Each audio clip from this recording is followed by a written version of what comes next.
I came across something really surprising today. And when I say surprising, it might be a bit of an understatement. And this is one of the greatest mysteries I've ever come across. I came across a plant that is growing in a place it has no business being anywhere near. And when I say anywhere near, I'm talking a couple of thousand miles at least. I am in the forests of Quebec in Canada.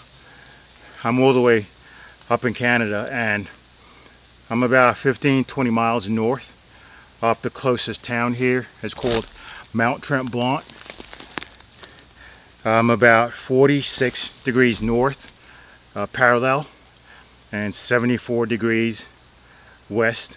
I'll show you the exact coordinates on the map, but every time I've ever come here, I always find the same herbs that you'd expect to find: your elderberry, your hemlock, your ramps, and there's a lot of mushrooms. You could live off mushrooms here for an entire summer if you could find someone to watch your house plants that whole time. I haven't been able to, but anyway, this threw me for a loop.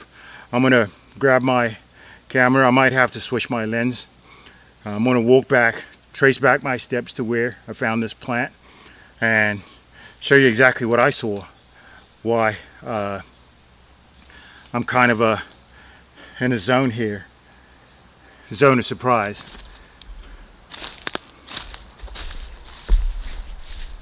I'm going to show you why I had to grab my camera to record this seemingly impossible event. Now, this is one of the most underrated herbs. I'll tell you why I call it the Michael Jackson plant and why it may be one of the most controversial plants of the Roman Empire. There may be bears out here, so I have to be on my guard at all times. I did see a bear about 2 miles from here yesterday. It just occurred to me that when I go back to edit this video, maybe I should throw in some fancy images here and there, because while I love being out here in places like this every day, I'm not sure it would make for a great video just turning leaves and twigs for minutes on end. So maybe insert cocaine bear proximity image here. Beware of cocaine bears.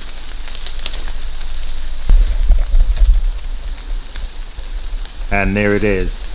That is Ruta graveolens, better known as rue.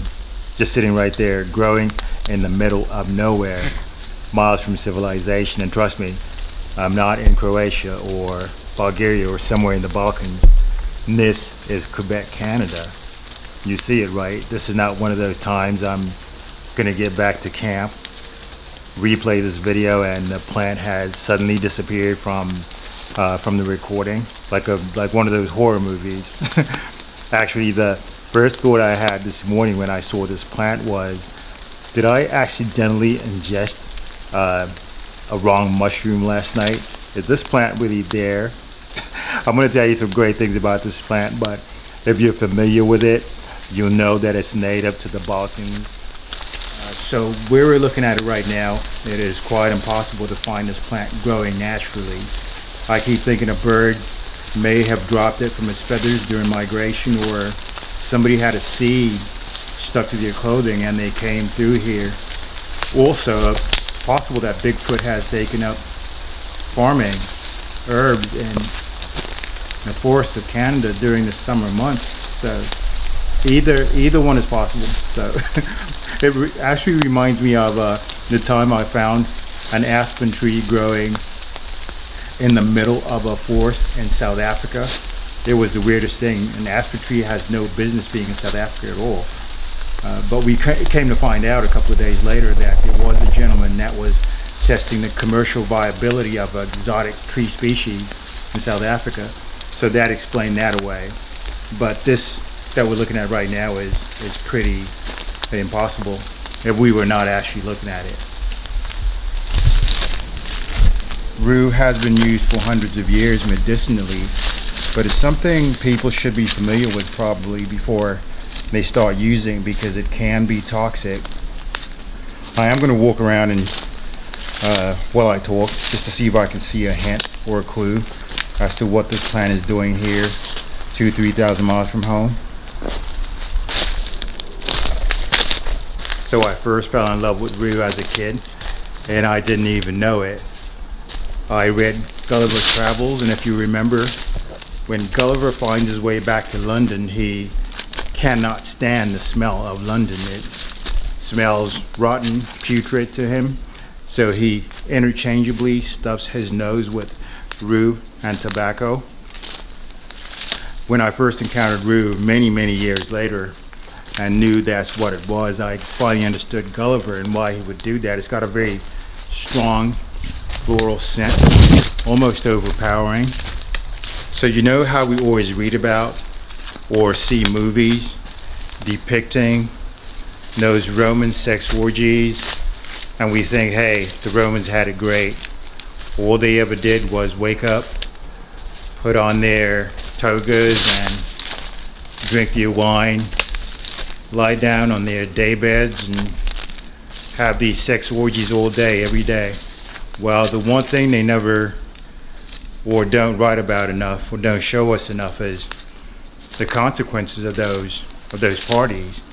There were a lot of STDs and a lot of unwanted pregnancies in the Roman Empire. So what do you do when you have an unwanted pregnancy in ancient Rome? Why, of course, you go to the materia medica, and that is the Roman term for an apothecary or a pharmacist, if you will. So the thing with rue is that it belongs to a class of herbs known as emmenagogues. Emmenagogues basically increase blood flow to the pelvis or uterus. So if you consumed the right amount of rue from the pharmacist, you could very well induce an abortion. And many Roman historians, including Pliny the Elder, write about rue's ubiquitous use as the abortifacient of choice in ancient Rome.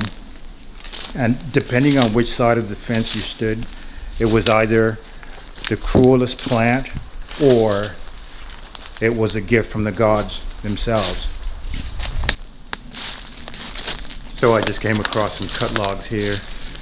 Looks like there is human activity. I'm about a mile from where the plant is located. It's very possible that the seed came off someone's clothing, but I am going to keep looking to see if I can get any more clues about how this plant came to be here. So many years ago, there was a rumor, an unsubstantiated rumor, of course, that Michael Jackson was using rue in his daily regimen to fight his vitiligo. And that's why I call it the Michael Jackson herb. But there was a rumor that he was using rue to fight his vitiligo. And of course, rue has been used by the Balkans for hundreds of years to combat vitiligo on the skin. And vitiligo is a skin depigmentation disorder, pretty much. It's when the melanocytes or the skin cells do not produce enough melanin, and it results in patches of discoloration on the skin. And I'm sure you've noticed it on people, and mostly people's faces, because that's where we tend to look at the most. But anyway, if you're familiar with plant lab research, you may have come across Deng Zhang. He's a prolific plant lab research guy. Without getting too technical, his research shows how the antioxidant function of rue actually protects melanocytes and reduces the stress-related damage and increases skin pigment production. So that's how it fights vitiligo, and we can see that in the lab without fancy new equipment these days. But Balkan grandmothers have been using rue to treat vitiligo for hundreds of years. So they were onto something long before fancy labs came along. I haven't been able to see anything for miles. I've looked around, there is no clue as to where it came from. Was it a bird that dropped the seed during migration? I don't know. Is there a rue cartel planting herbs in the forest to sell on the black market? I don't know. In which case, I'm not going to uproot the whole plant. I'm just going to take a clipping, but I won't uproot the whole plant in case the cartel comes back for it.